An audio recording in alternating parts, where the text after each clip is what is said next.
AdYak. You're listening to Ad Yack. Ad Yack is the official podcast of the AAF Greater Lehigh Valley Ad Club. Our mission is to inspire creativity and enhance the professional development of the advertising and marketing communities where we live and work. I'm your host, Bill Childs, and I'll talk with artists, designers, writers, directors, photographers, along with those who work in a creative capacity. Our aim here is to serve as a creative resource to help you stay informed, entertained, and above all, inspired. But first, I want to thank ASR Media. We appreciate your support and collaboration. Welcome to Season 5 of Ad Yack, the podcast that explores the minds of creative professionals. I want to thank all the fabulous guests who have agreed to appear on the show over the past 4 seasons for being so open and vulnerable when sharing their thoughts and insights. Today's guest on the podcast will be no stranger to anyone who appreciates music and the exceptional craftsmanship that goes into creating one of the world's most iconic brands. I'm speaking, of course, about Dick Boak and Martin Guitar.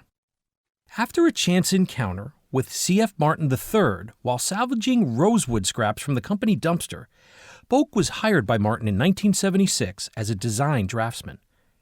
We discussed the many creative roles he's held at Martin to some of the more disastrous jobs he's attempted in support of his bohemian lifestyle prior to joining Martin. Dick Boak is a fantastic artist, musician, guitar builder, woodworker, teacher, illustrator, poet, draftsman, and songwriter. A true Renaissance man in every sense of the word, and someone whose work I have admired for a long time. Boak was instrumental in setting up Martin's Artist Relations Department and conceiving more than 100 signature guitar collaborations with the top musical talents of our time, such as Johnny Cash, Eric Clapton, Sting, and Mark Knoplfer. Boak shares his musical Mount Rushmore, along with the now infamous story regarding the destruction of a historic Martin on the set of the Quentin Tarantino movie, The Hateful Eight, to the best piece of advice he's ever received, which he still uses to this day. Boak may be retired from Martin, but as you're about to learn, he's still out there making good art and pursuing his passions. So tune in, turn it on, because here is my Ad Yack with Dick Boak. Here we are, Season 5 of Ad Yack, Episode 1 with the incredible Dick Boak. Dick, welcome to Ad Yack. Well, thank you. Glad to be here. How you doing, man? It's been a while. Well, I'm trying to stay relevant. I tell you. I just turned 75 yesterday. Wow. Well, happy belated. Thank I tell you, looking at your stuff, looking over your website and just the work that you have done, I mean, yeah, it's impressive. It's amazing. I love looking at it. I want to talk to you about it. So this is where I want to start. I read on your bio or somewhere on your website that you almost lost your eyesight at age 6. Is that true? Yeah, that's right. I was out on the curbstone with my next door neighbor, and we had gone up and down the street and collected the pieces, little metal bristles from the street cleaner that would break off. Maybe you've seen them. They're little steel, and they're sharp on one end from grinding it against the street, and they're kind of jagged on the other end from breaking off when when the street cleaner went over a bump. And we had a lot of them, and we were flinging them. You could go, and they'd really go far. Okay. And we were aiming at the window across the street, and the lady was all up in arms with us. But one of them backfired, and I saw, kind of like the James Bond movie with the red coming down. Oh no! So I ran into the house. Oh, and my mother immediately put a towel on me, and we drove to the hospital. And our neighbor was an eye surgeon, and he met us at the hospital, and he operated right away. And so I actually, if you look close, I don't know if you can tell, but my right eye is kind of like an egg yolk, a broken egg yolk. okay. They had to remove the iris. They taped both of my eyes shut for I think 4.5 or 5 weeks. And that's so that the motor activity in my good eye didn't disturb the stitches Yeah. in the cornea of my damaged eye. And Wow. so that was a really significant uh, occurrence for me because in effect, I was blind for almost 5 weeks. And when the bandages came off, I was so appreciative to have Mm. any vision back. And I have good vision in my left eye and almost no vision in my right eye. So, but at least he was able to save the eye. Yeah, yeah. So it Okay, increased wow. my appreciation for vision and for everything that I could see. So I think that was a kind of a defining moment. Yeah. Wow. I can't even imagine. I mean, that's a I mean, I've had a couple close calls growing up, but nothing that involved surgery. I do know that, kids do stupid things sometimes. And I remember the one time a buddy of mine was just throwing rocks up in the air and then hitting them with a Oh yeah, baseball bat, right? Yep. Took one right in the middle of the head. All that kind of yeah. stuff, very easy to kind of go wrong, when you're just trying to do something that you don't think is going to injure you. So, wow. So, um, that's incredible. That's incredible. So at 6 years old, Well, you that kind of that's just recovered. one. That's one of many. Yeah. One of Okay. many things that happened in my childhood where I either damaged myself or somebody else. Well, how many of these stories involve our mutual friend Lou Vida? Well, uh, you know, he's very significant in my life. Um, I grew up in Edgeboro, which is a section of Bethlehem that is kind of a nice neighborhood. And Lou grew up in what we called the project, which was Pembroke Village, Mm-hmm. and it was these kind of looked like a military compound. It was built after World War II. Actually, it was built, I think, during World War II to house immigrant workers that came over to work at the steel company. Yep. And Mm-hmm. his father came over from Hungary. And they were very poor. I think they had 2 rooms and a bathroom for Mm. their for the family. And um, we met on the soccer field, and um, he invited me over to his house to play soccer. And I went over, and I was dressed real nice in my Mm-hmm. cake clothing, and immediately got beat up by uh, well, the Puerto Ricans and the Hungarians and the Spanish, and there was all these lesser advantaged kids that Mm-hmm. didn't appreciate me in my little white shirt. So I learned uh, uh, how to dress down Mm-hmm. to go over there, and Lou and I became really great friends, and he's had a pretty significant uh, impact on my life, really. Yeah, he speaks very highly of you. Very highly of you. And I don't know how your name came up. He's a family friend of my wife's family, and I Mhm. I met him like in the fall, and yeah, just a really cool guy. And just I don't know how your name came up. It just came up. I think it was maybe it was because he knew I was from the Lehigh Valley, and he's like, "Oh, do you know Dick Boak?" Right, I'm like, right. "I actually do know Yeah. Dick Boak." And then we got talking. I said, "I'd really like to have him on my podcast." He's like, "I got you. I got it. I got it. I'll make it happen." I'm like, "You're gonna make that happen for me?" He's like, "I will make that happen." And I couldn't believe. I was like, "Yeah, okay, we'll see." And he did. Here you are. So, so Dick, here's a question I always like to ask people who kind of tend to lean more on the creative side of their personality. Do you feel like, and have you ever thought about this? Do you feel like you chose your career or your career chose you? I think I chose it. Okay. uh, certainly the eye accident was defining and made me appreciate vision. Mm, And at a very young age, my brother was down in Philadelphia on the Dick Clark show, okay. dancing, Sure. and he came back with this little business card that had a little character drawn on it. It said Clyde Clod, and it was this little cool guy in a little suit with a Okay. kind of a Hmm. pompadour hairdo. I thought it was the coolest little cartoon character ever, and I learned how to draw it. And all throughout my childhood, I drew Clyde Clods for my friends.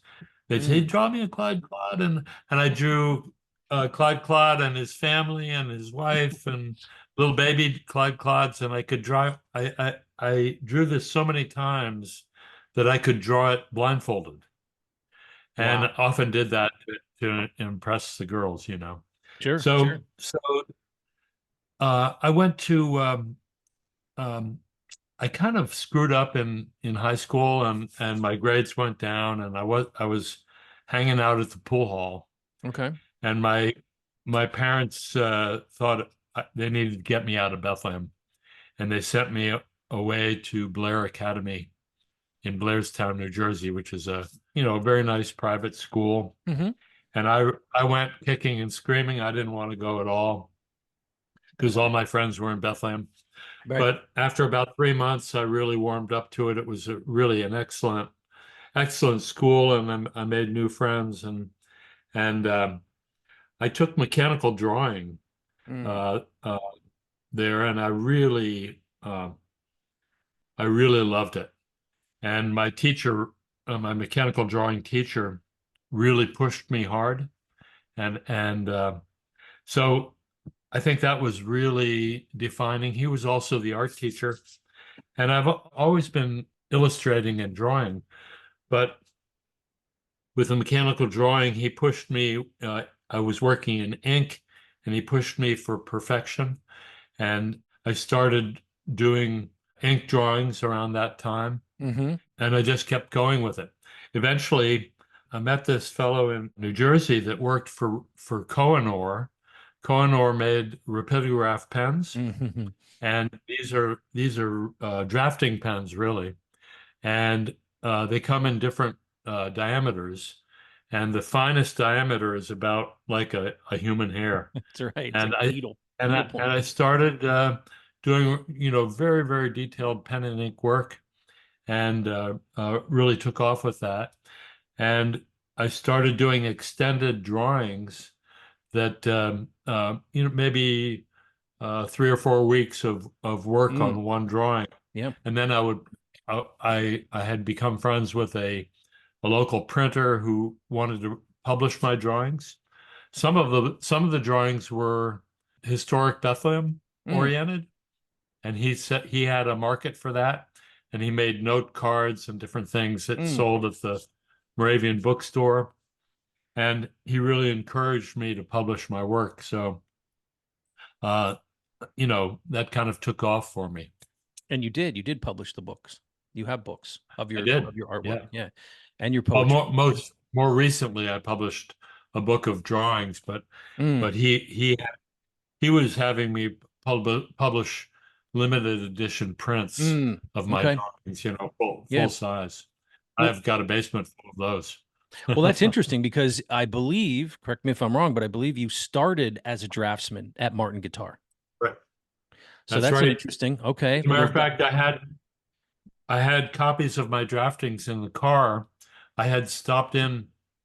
Um, Somebody told me they had a dumpster, and um, I was teaching. I was at the time I was teaching art in Blairstown at Blair Academy, Okay. and and I also had a woodworking course. They had a really great wood Mm. shop there, and I was teaching woodworking, and I was also experimenting with making my own.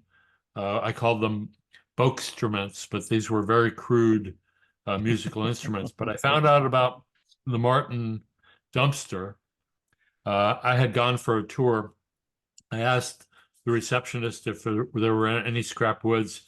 She said you can go around the back, and I kind of hit the jackpot that day. And the dumpster was overflowing with Oh rosewood man. and spruce and mahogany and ebony fingerboards. They would actually break the fingerboards so that they couldn't be used, but they were really easy to put back together. and um, and so I started having really good materials instead of balsa wood that I got at the Mm, hobby shop. Now I sure, had sure. spruce and rosewood and mahogany. And my instrument making started to improve pretty much. And one day I was in the dumpster rummaging through, and the foreman came to the back door, and he had a stack of spruce tops. He said, "I saved some." He was Pennsylvania Dutch, Yeah. of course. That I saved some stuff for you, and uh, and he handed the spruce down, and he said, "Well, what do you do with the stuff anyhow?" And I Wow. had some of my instruments, and he said, "That's pretty good," and he wanted to know if he could take him around the shop and show him Mm, around a little bit. I said, "Fine." He took him. He ran into Mr. Martin, which that this would be C.F. Martin III, hmm. Chris Martin's grandfather. Okay.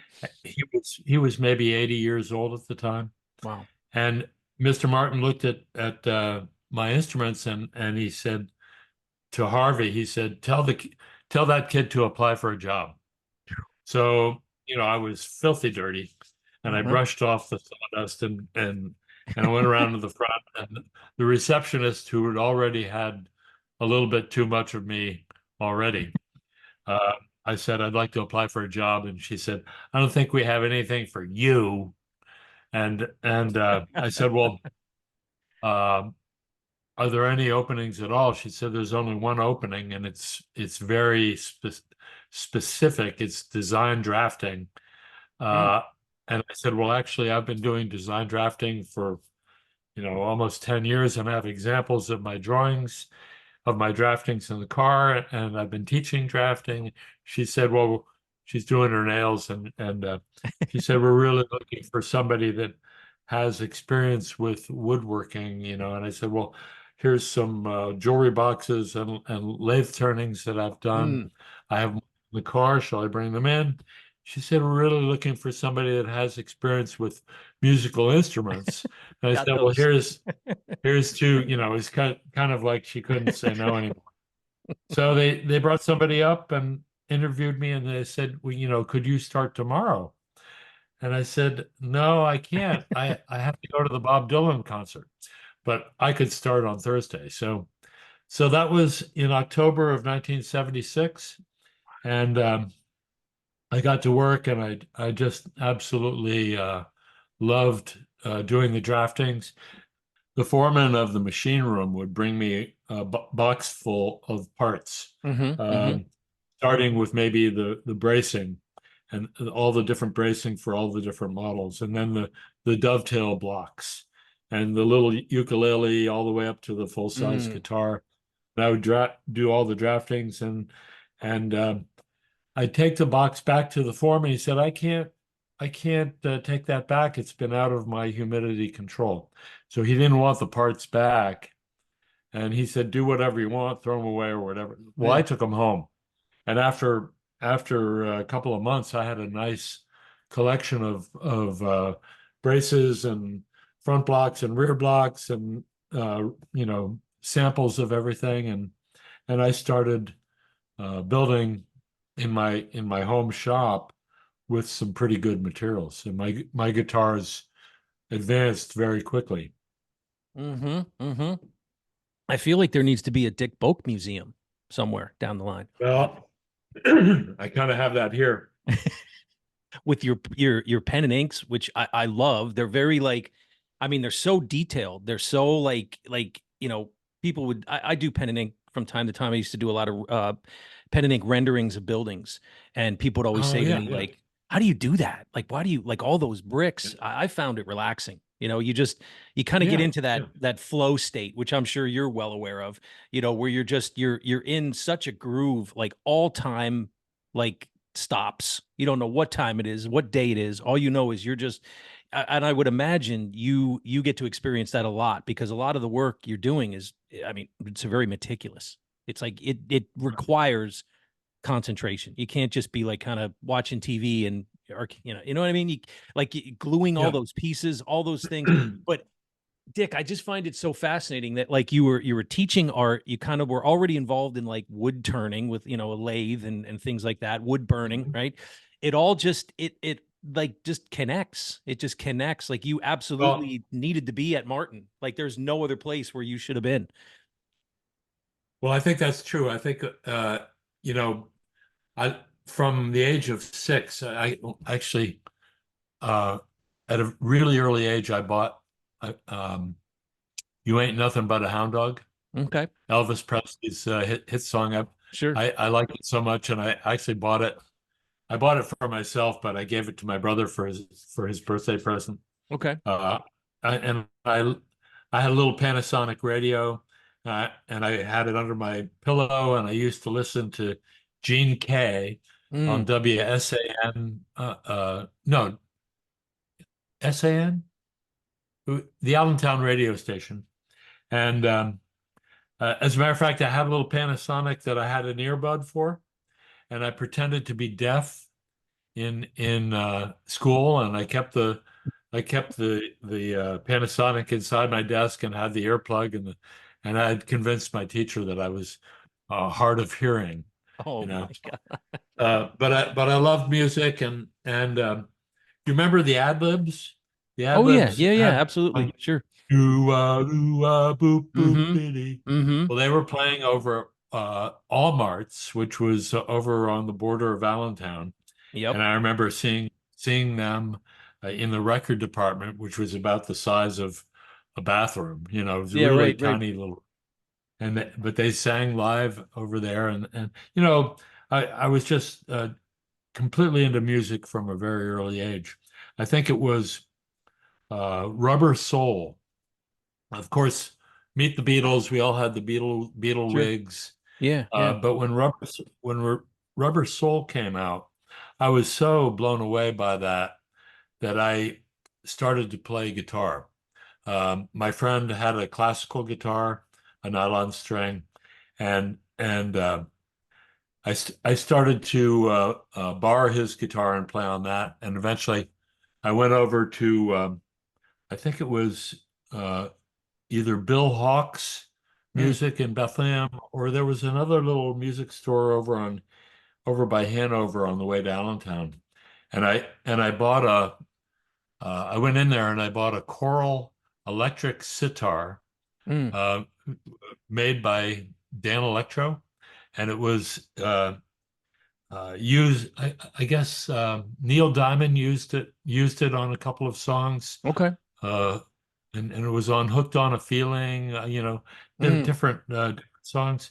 But I took it all apart and basically ruined a very collectible guitar, Mm. and the tuning machines, and put them on another thing, and built this bass guitar, and took the pickups, and these were little Dan Electro pickups, and very valuable, Mm. and I made this big thick walnut guitar, uh, um, made like 5 different instruments out of the parts of Sure. Sure. this guitar, and I kind of got addicted to the woodworking aspect of putting instruments together. And when I when I would finish an instrument, I would take it down to Godfrey Daniels. Yep. I had been going down there, and Dave Fry was my buddy, Mm. and everybody there was interested in seeing what the instruments that I was making. Mm-hmm. And sometimes I would do a little open mic and give little samples of the instruments. So Wow. I had a good audience. Well, I learned this new word that apparently describes you, which it does. You're what is known as a polymath. Have you heard of that term? Oh, really? Yeah, I it's didn't a know person of wide-ranging knowledge. that.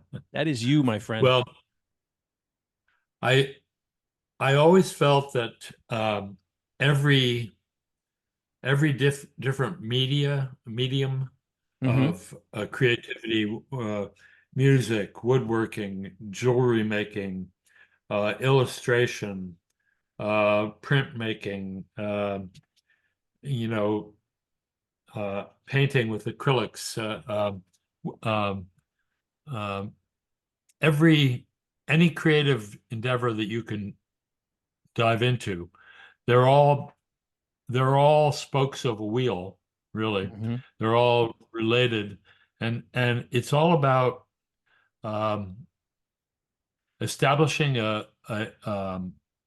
establishing a goal, beginning, making the preparation, getting into the guts of bringing something to fruition, Hmm. and then finally a finished product.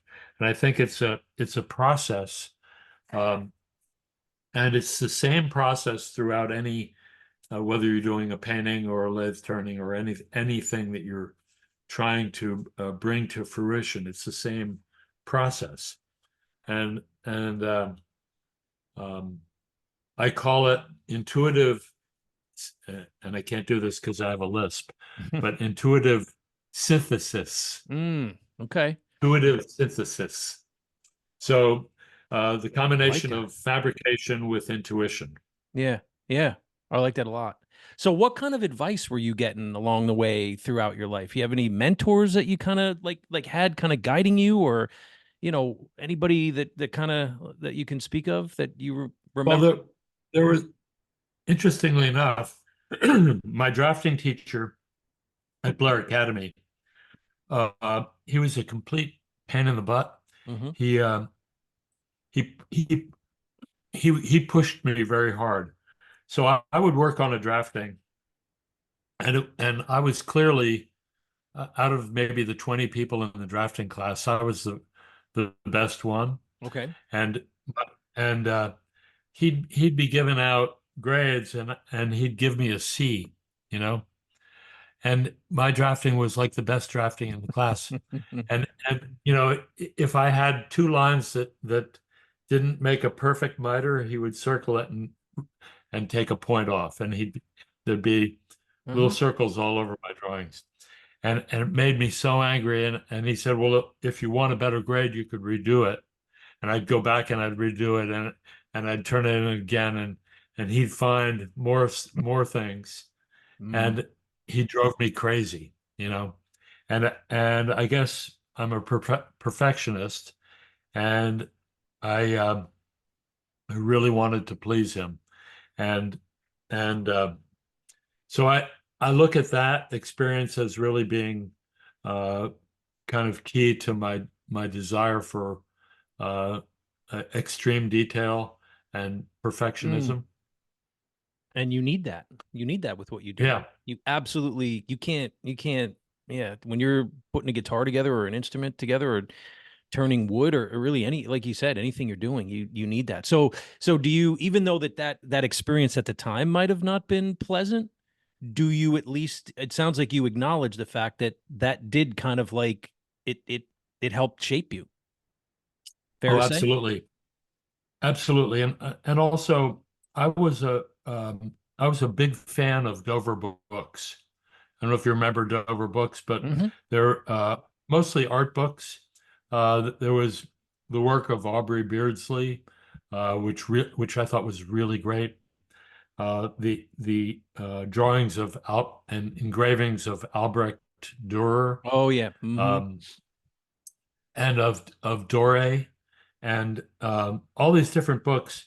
And then icing on the cake was M.C. Escher's book, Oh yeah. and M.C. Escher was working with mezzotint and wood blocks, but he was achieving uh, textures that I thought were just really beautiful, and I liked his themes as Hmm. well.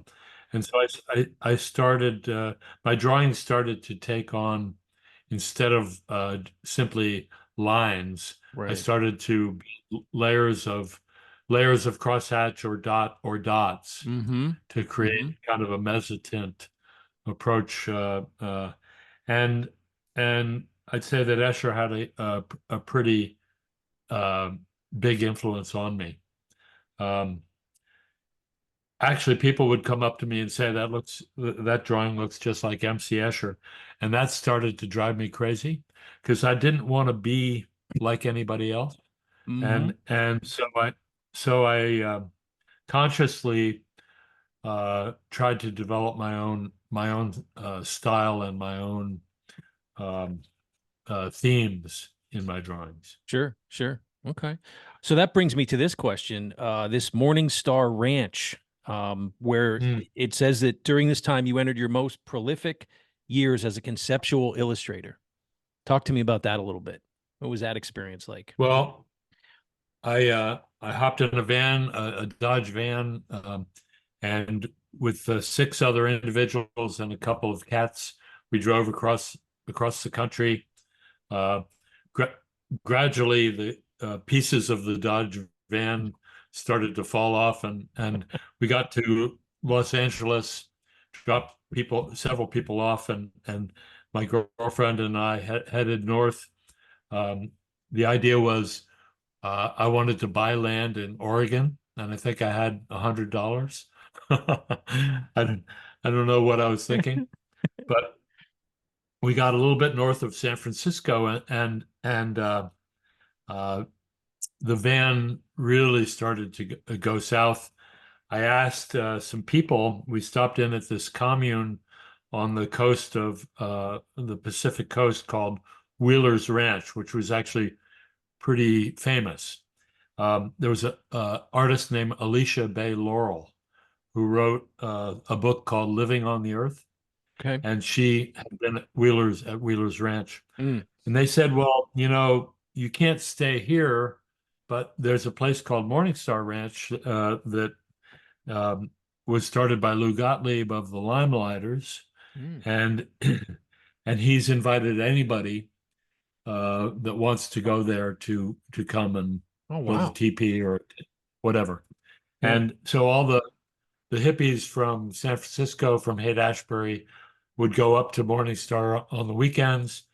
There was occasionally there was no clothing required, so that it was kind of like a nudist colony on the weekends, and a lot of whole earth catalog toting Mm. hippies Okay. come, and of which that was certainly me. Hmm. I was a fan of Buckminster Fuller and geodesic domes. I had been doing that, and I actually had toted in our van. We had a geodesic dome that was disassembled and had a cover and everything, and so I built some geodesic domes at Morningstar, Hmm. Hmm. mostly out of eucalyptus poles, which are kind of weeds that grow as like dowel rods almost, Yeah. and Yeah. they really great domes. So I've always done that. I've always been fascinated with Buckminster Fuller and his geodesic mathematics. Yeah. So you got your illustration really took off during that time. Fair to say? Right, right. Okay. Wow. So if you're working in the drafting, right, at Martin, how do you walk me through how you end up becoming the marketing director? How's that journey take Well, place? um, I mean, having been an illustrator and an artist, what I gravitated towards at Martin was um, jobs that were the most creative.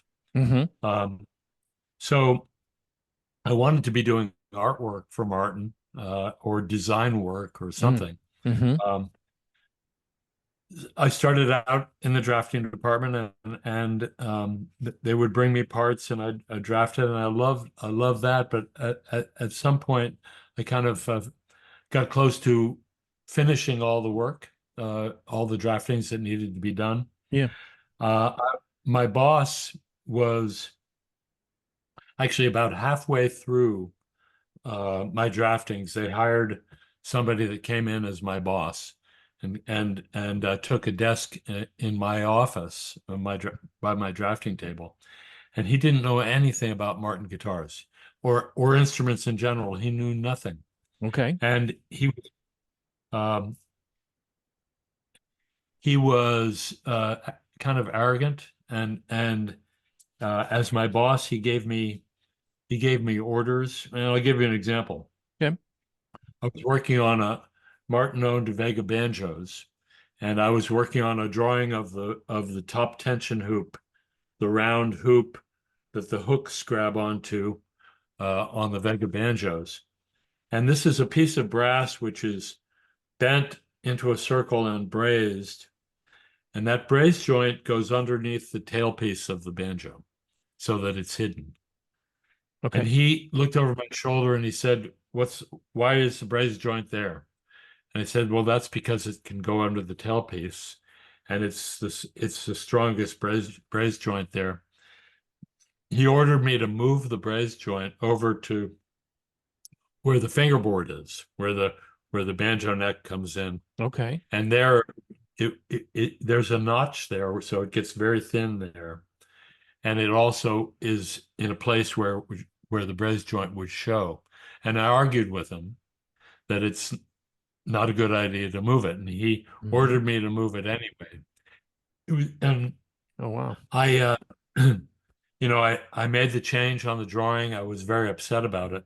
I gave him the drawing and he went and took it to the purchasing department because they were ordering, I think, they were ordering 50 of the banjo rings and they cost about $35 a piece. Mm-hmm. And then they had to be plated and everything. So it Sure. was an expensive part.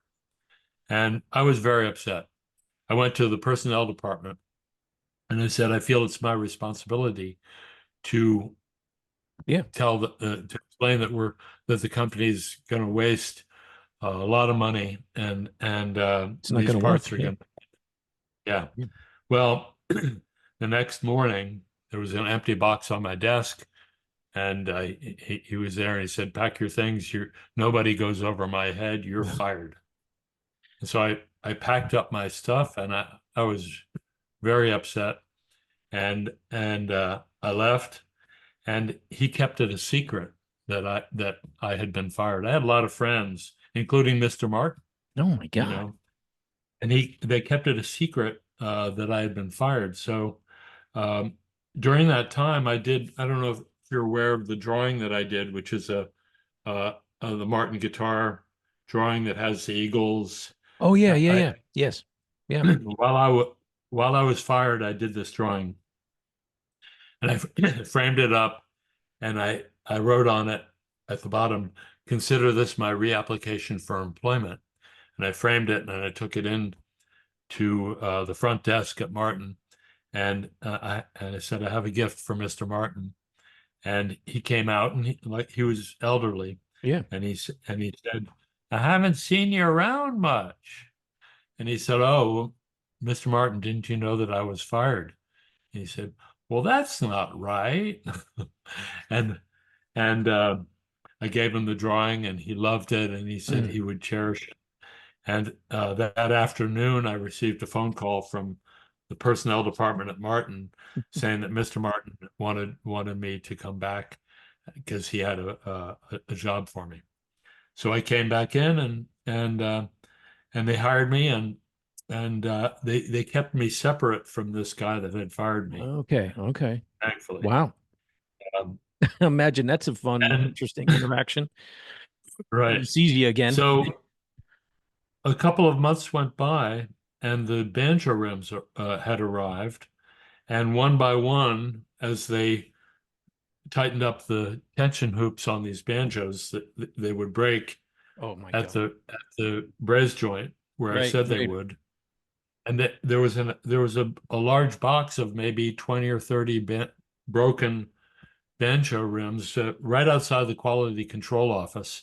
Mr. Martin's coming down the aisle, and the quality control guy is coming this way, and I'm there, and we all met, and Mr. Martin says, "Well, what's this?" And the quality control fellow said, those are the banjo rims that Dick Boak got fired over." And Mr. Martin said, "Well, that's not right." And the next day, the guy that fired me Mm. was let go. So it Wow. was kind of justice had come full circle, full circle. Karma sometimes takes a while to do its thing, but ultimately it always does it takes care of what it needs to. So then is that then the marketing director role then or Well, not yet? not yet. So I always aspired to that job. I wanted that job, um, and I made it clear to Chris Martin that I wanted the job. Okay. Um, I'm trying to think. So I can't really recall exactly how I made the transition from draftsman over to artist relations, but um, yeah, Yeah. I'm blanking. Okay. All right. Well, It'll come.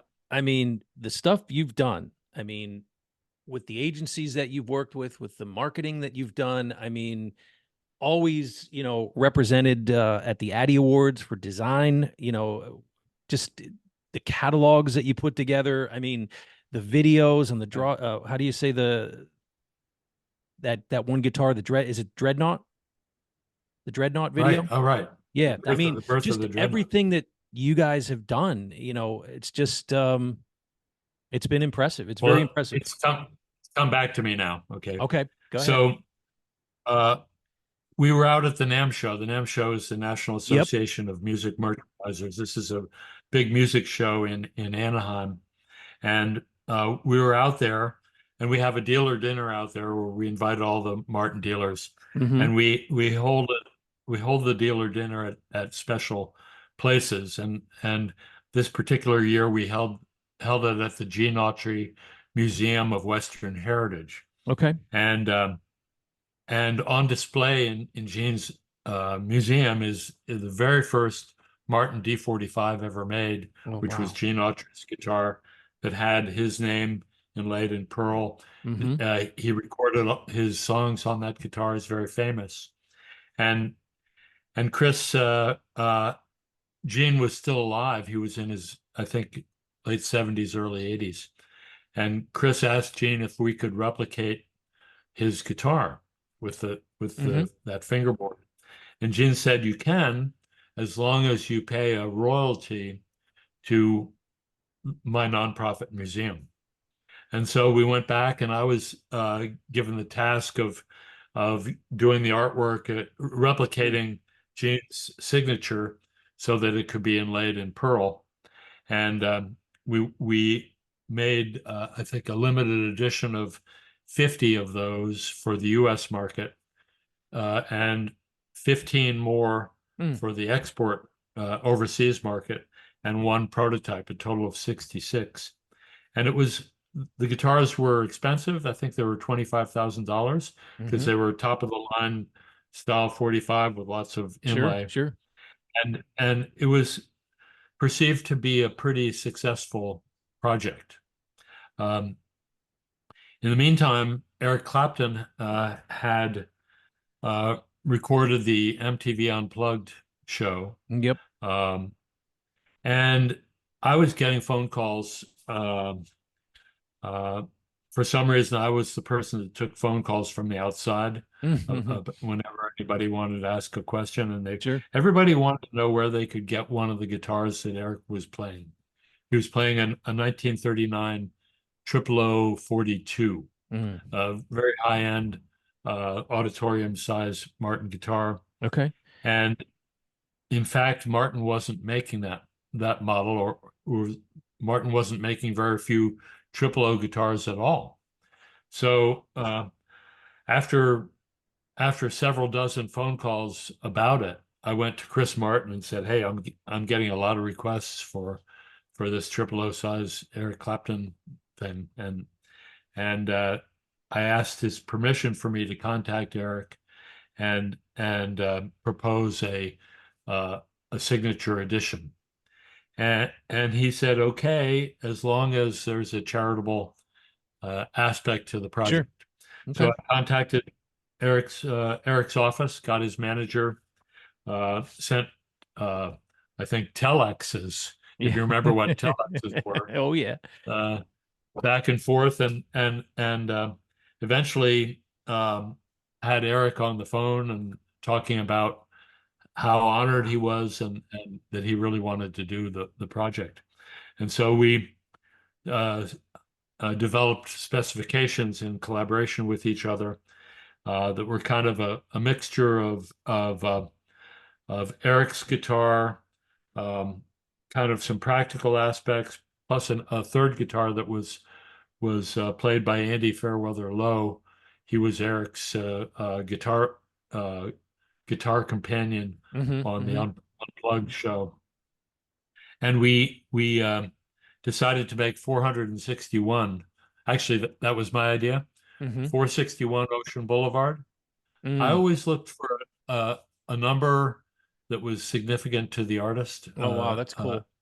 I like that. So I wanted something that would make sense.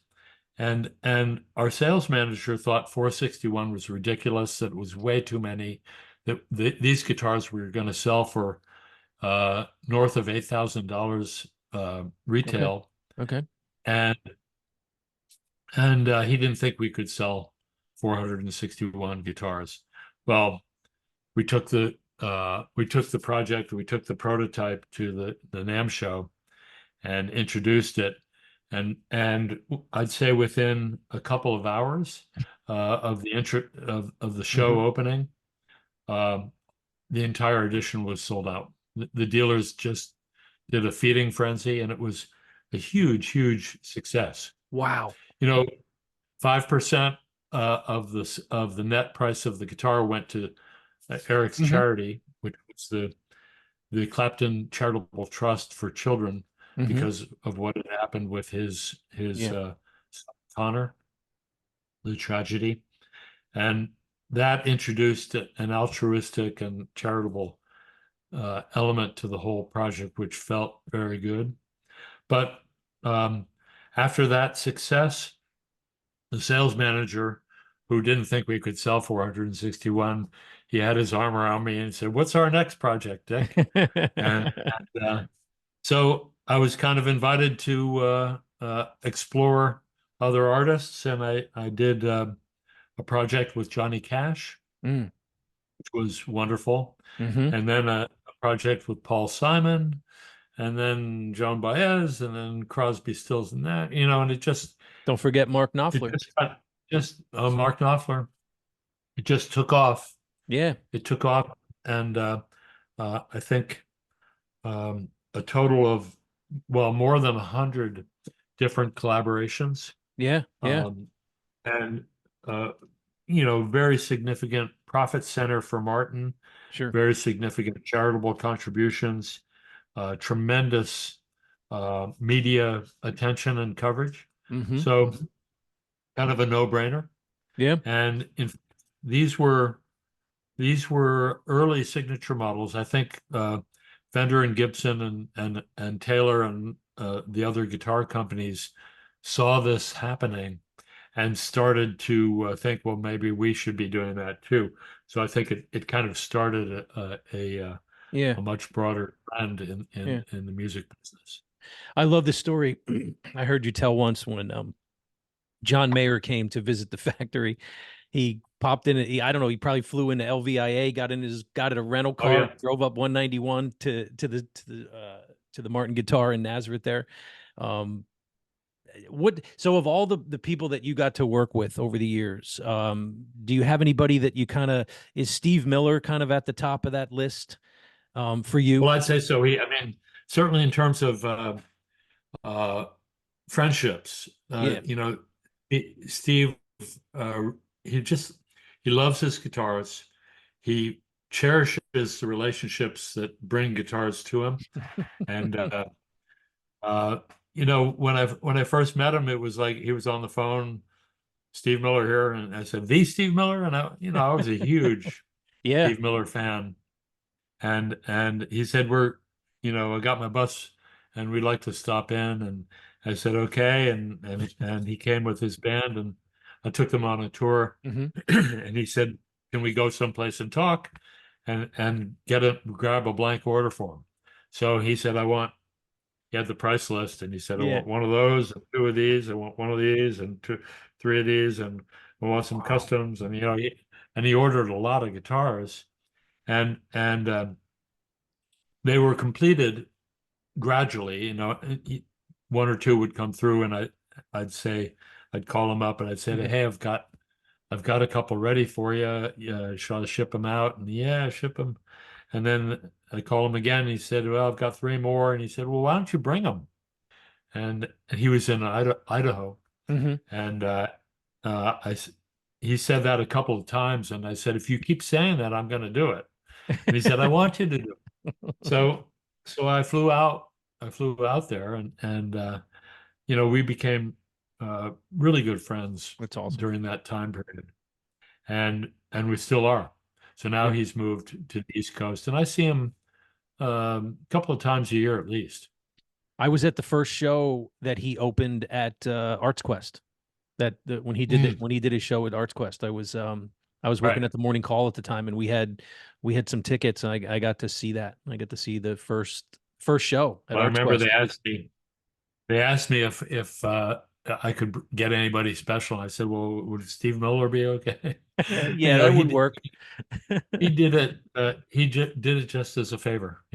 Yeah, yeah, that's so cool. I I imagine I think I was going to ask you. This is such an unfair question to ask you, but like who is your like musical Mount Everest? Like who do you put up there?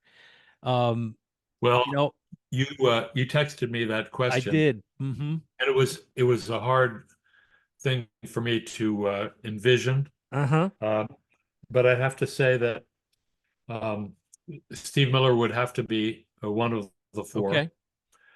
because of our friendship and Mm-hmm. and and Just his and contribution. Yeah. also he's pretty significant uh, Yeah.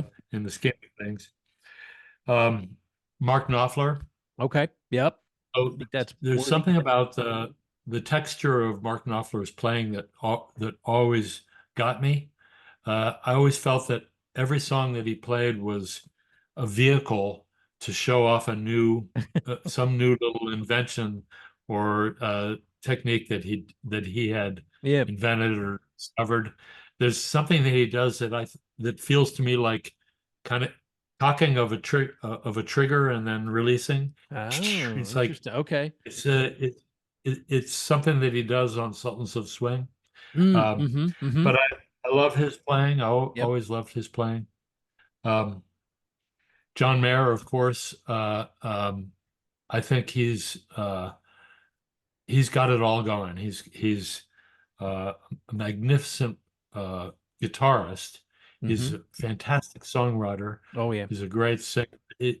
Everything's working together. He's fantastic. And and then of course Eric Clapton. Yeah. I'm liking I this. have to Yeah. I credit Eric Clapton for really uh, getting the entire signature model supercharged and going. Yeah. Um, really has been a great honor to know him. Yeah. Yeah. Well, I Go was ahead. just gonna say, I imagine, when you're interacting with these people, I mean, they're just fellow artists, right? They're fellow artists. I mean, I know they have but for you, I mean, you can't, be gushing on them, right? Or them. So you have to kind of like almost Well, I make a, did. yeah, I know. Actually, But when I it's went like, to see Paul Simon, yeah, I had brought all these gifts and things for him, and I brought him a thing of orange juice because of the song, drank all the orange juice that we oh could. I yeah, brought right, him right. orange juice. So, and I had like 10 things to give him, and he finally said, "Are you done?" You know, and and uh, uh, and he said, Let's get down to business." Yeah, You know, and he clearly that was kind of uh, a groundbreaking moment for me because I realized that these people just want to be treated as regular Joes. They don't want to right, be right. drooled over, and so I got my drooling over with Paul Simon. So what do you, what's like the best piece of advice you've ever gotten? Well, let's see here. You asked me this. Mm-hmm. Um, uh, oh, so I go to a little summer place up in Canada and with people that I've known most of my life. Mm-hmm. And so the people up there, I started doing these drawings when I was 12 or 13, Sure. and I'd have little art exhibits, and a couple of the families started to like collect my work and have it in their cabin. Yep. And there's one woman named Mrs. Kinnear, and she was she was a family friend, but she was always trying to encourage me, Okay. and uh, she had bought a couple of my drawings, and and I would immediately go to the drawing and I would start explaining where all my mistakes were. I said, "Well, I messed up here, and I didn't mean to do this, and this tree isn't right," and she was like, Yeah. uh, she said, "Stop, just say thank you," you know. And she said, "You don't know how good you are," and the her comment, just say thank you, was really important to me, I like that. and probably the best advice I've ever received. Wow. Also good for good for my self-esteem and confidence too. Yeah. Yeah. So I know, I know now you're retired, although probably working more than you've ever worked. So what's next for you? Like what's next? Well, I haven't been drawing too much lately.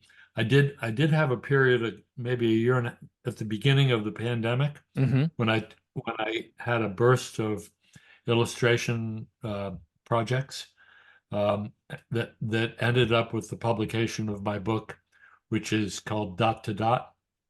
Um, that was self published, Mm-hmm. self funded, and I sold most. It was a limited edition of 1,000 books. Okay, I wow. sold most of them. I still have a couple left. Nice. Okay. Um, and so that was a really satisfying project because it's important to me.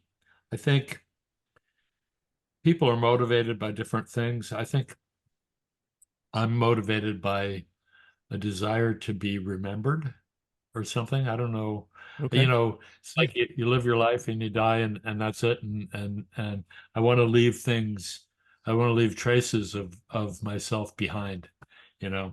So the Uh-huh. drawings and woodworking and guitars, everything kind of falls into that category. But the other part of that is that I need to be busy. I have my creative urge is has a lot to do with just staying busy, staying relevant, uh, Mm-hmm. Mm-hmm. and maybe even progressing. I don't know.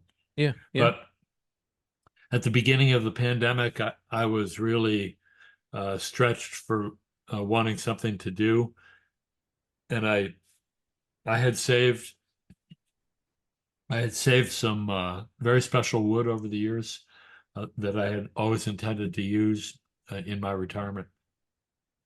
And I started with one instrument and it came out great. And then I started three more and they came out and I kind of just got in the groove. Mm-hmm. And I have to acknowledge my friend David Nichols.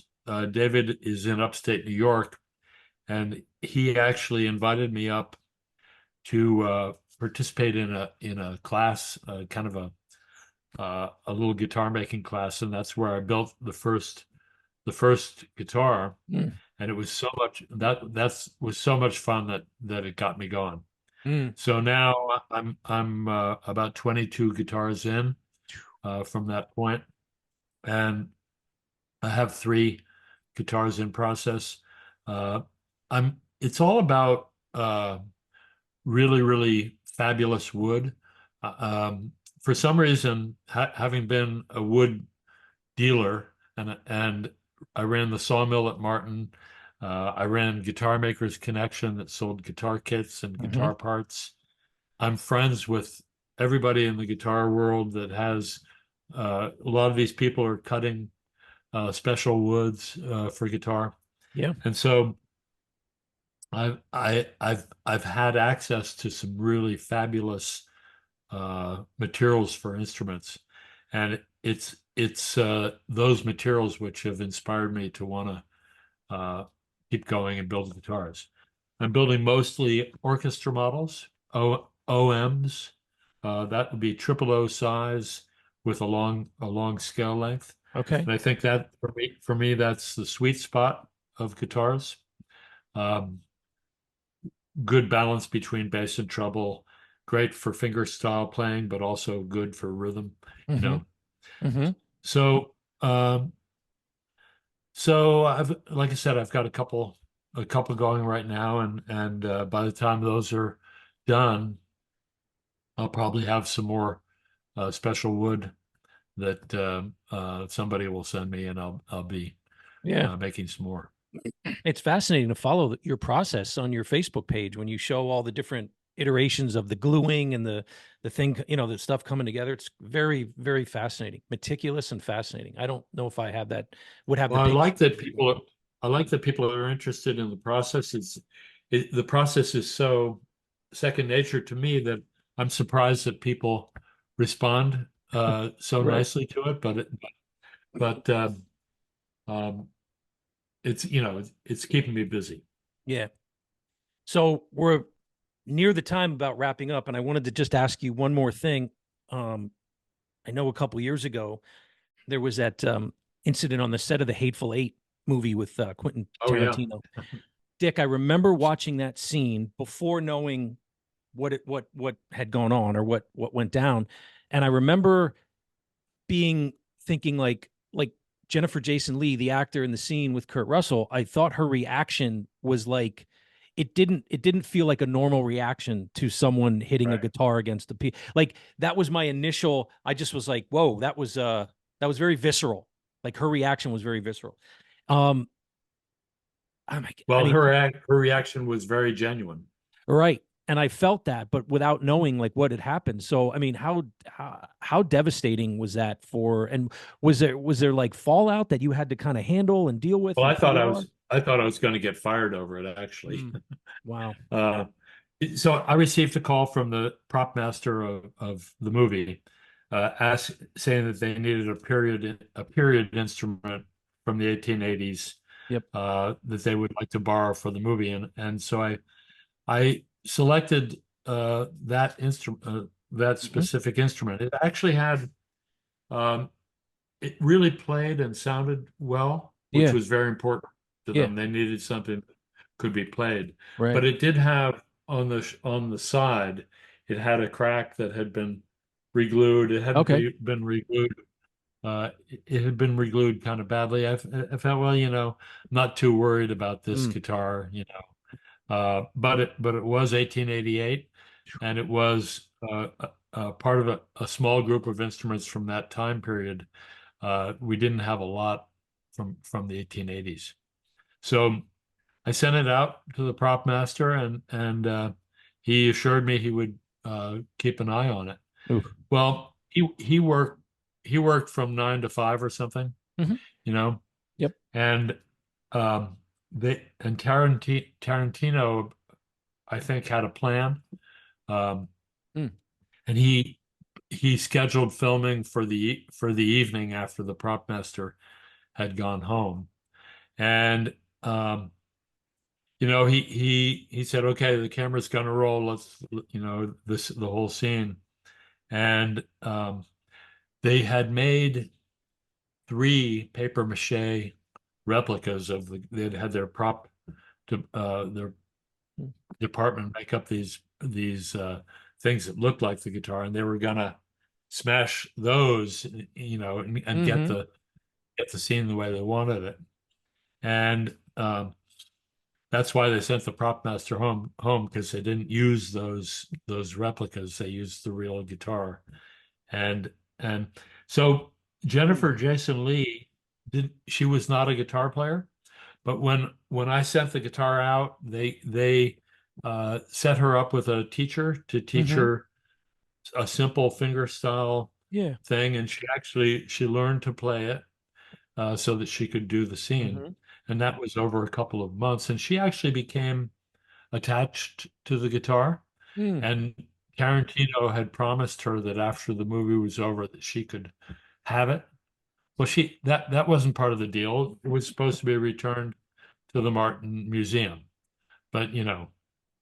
is why I don't send this is why I don't send birthday cards and Christmas cards to Tarantino, because he had his own little script going on. Right, right. So it Ay, ay, was ay. terribly upsetting to me when they smashed the guitar. I requested that they send the parts back to me. I Mhm. had many dozens of luthiers and repair people that offered to restore it. It Okay. came back. Um, I was so apologetic to Chris Martin, and he said, it's great. It's in a movie, it's tremendous it's great publicity, he was great about it, but Wow. it always really upset me. So, um, I'm not sure if I told the whole story there, but Safe to say that the no more loaning out Martin guitars for right, movies. no, Right. no more to he said it's fine to loan them to museums, no more to movies.